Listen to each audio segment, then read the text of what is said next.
Hi friends, কেমন আছেন সবাই? আশা করি সবাই ভালো আছেন। দেখুন, আমরা অন্য দিনের মতো আরেকটা নতুন ভিডিও নিয়ে চলে এসেছি। দেখুন, আজকে ভিডিওটা রান্নার রেসিপি মসুর ডাল, মাটন চর্বি দিয়ে মসুর ডাল।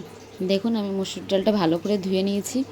ভালো করে ধুয়ে দেখুন, পেঁয়াজ কুচি দিচ্ছি, রসুন কুচি, চেরা কাঁচা লঙ্কা, টমেটো কুচি আর গ্রেট করে নেওয়া আদা, লবণ পরিমাণ মতো একটু লবণ দিচ্ছি, হলুদ আর একটু সর্ষের তেল দেবো।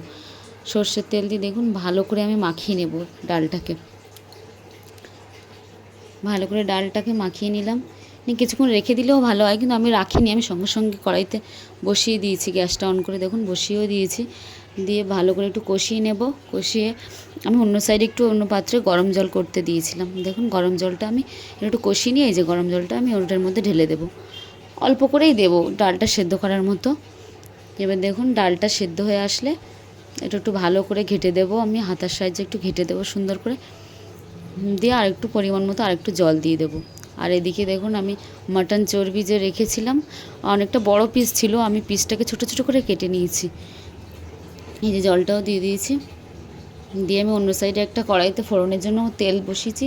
তেলে দেখুন শুকনো লঙ্কা ফোড়ন দিচ্ছি, গোটা জিরে, তেজপাতা আর পেঁয়াজ কুচি দেবো।